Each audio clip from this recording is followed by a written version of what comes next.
Okay, this is TempleOS 5-minute random code walkthrough, episode number 11, and I'm your host, Terry Davis. So let's see where God takes us today. Alt B, and we are in. Oh, we're back in the back end of the compiler. This is where common library routines are stored. And this is IC move. This is one of the most common intermediate code library routines. Every time one of the other library code, one of the other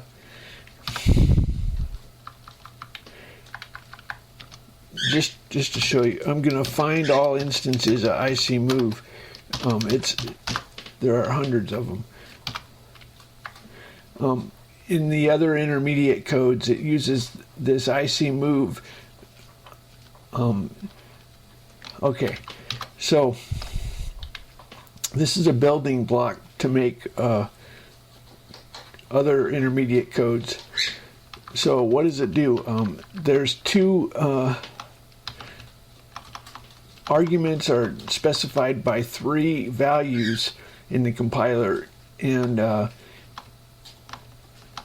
forgot whether it goes left or right. I think you go here. So the first argument is type 1, register 1, displacement 1.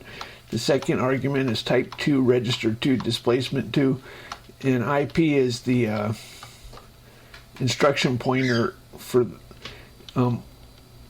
in the last pass on the back end, you generate machine code, and the IP is a pointer to the current position in the buffer for your output machine code.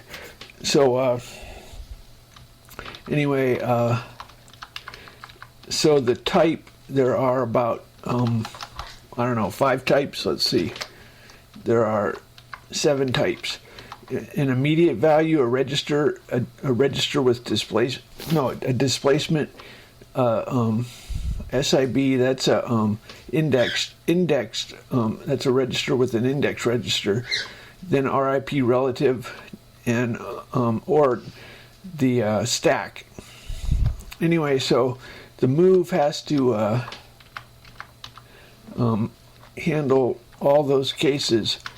It turns out these 3 cases are very similar, and anyway, so let's see what we have here. So one case is a move to a register. I think this is the destination number. I think it goes. Let's find out.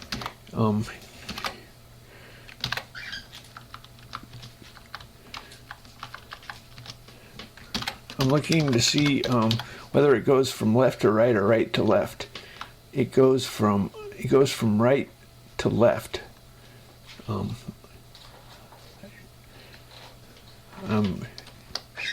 Let's see. I just want to check one more time.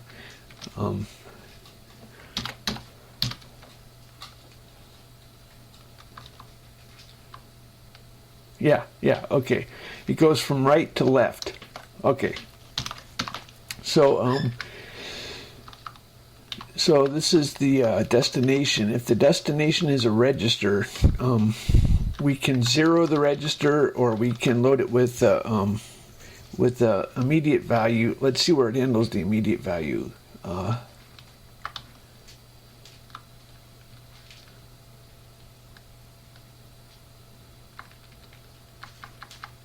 Okay, if it's an immediate value, this is loading an immediate value into a register. All this. The reason there's all those complicated cases is because if you're loading a byte value, you use one opcode. If you're loading signed or unsigned, if it's a signed value that's negative, you can use that. If it's a 32-bit value, you use that. If it's a 32-bit signed value, you use that. Otherwise, if it's a 64-bit value, you use this. So the first part is for moving an immediate T1, T2, D2 into register T1, R1, D1. So the second case is the stack. This is the okay, it's calling another library routine called push, which pushes a value on the stack. For displacement, RIP relative, or for indexed, it's going to use a modder 2 modder. It's going to use a modder. This is a for a lot of the opcodes, you have something like RM64, and what that is a move from let's see how to explain this. It's a register or memory into a register. So the RM values are register or memory into a register. It can also you can also have an immediate. This is a common addressing mode in the x86 architecture, and all these cases can use this mode. So here's where it's putting the displacement in the instruction. When you have an offset off a register, you have a displacement. Here's where it's deciding the rex, which is the 48 for rex is the prefix for 64-bit instructions. It includes what they did is they took the increment and decrement instructions from the 386, and they confiscated those opcodes. So now it used to be that 40 through 44F were increment and decrement a register. Now they've been taken over, and 48 means use a 64-bit size. The 1 bit is that tells it that to use the registers are 8 through 15. So if you have a 48 plus 1, that's 64-bit size, and then there are 3 bits for extended registers. The modder is move register into a register. So there's a register, and then there's the register or memory.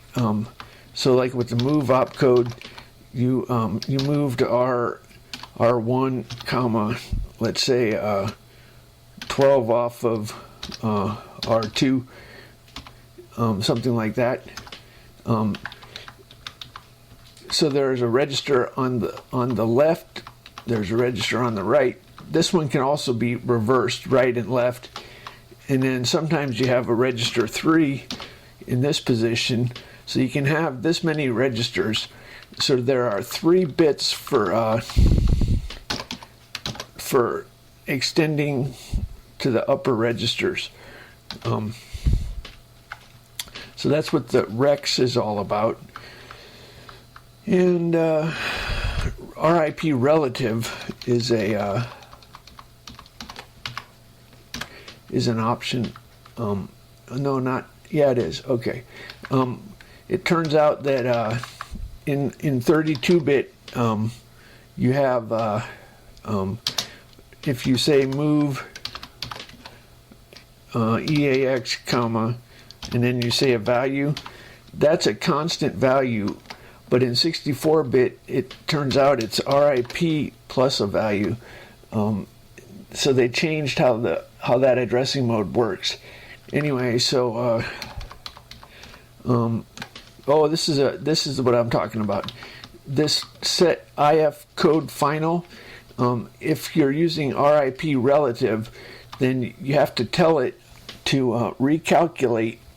This is past 7, 8, and 9, so it's not final because code can shift around, and if code can shift around, then the RIP offset can shift around.